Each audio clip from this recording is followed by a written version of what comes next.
അമ്മയ്ക്കൊരു ബാങ്കിൽ, ഒരു പ്രൈവറ്റ് ബാങ്കിൽ അമ്മയ്ക്ക് തൂത്തുവാരുന്ന ജോലിയുണ്ട്. അപ്പോൾ അമ്മയ്ക്ക് അതിനകത്ത് നിന്ന് സാലറി എല്ലാം കിട്ടും.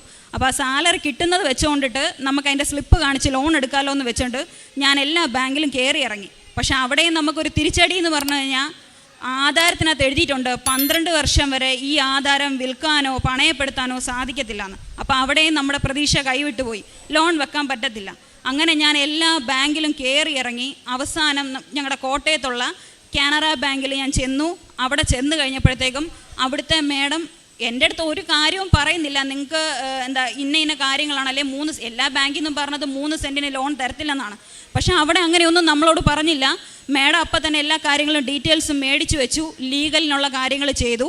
ലീഗലിനുള്ള കാര്യങ്ങൾ ചെയ്തപ്പോഴത്തേക്കും ഞങ്ങൾ പോയി ചെന്ന് ആ ബാങ്കിൻ്റെ വക്കീലിനെ ചെന്ന് കണ്ടു. അപ്പോൾ ബാങ്കിലെ വക്കീൽ പറഞ്ഞു, പിന്നെ നിങ്ങൾക്ക് 15 വർഷത്തെ മുന്നാധാരങ്ങൾ വേണം. ഞങ്ങളുടെ സ്ഥലം രജിസ്റ്റർ ചെയ്തിരിക്കുന്നതിനകത്ത് മുന്നാധാരമായിട്ട് 4 ആധാരമേ ഉള്ളൂ.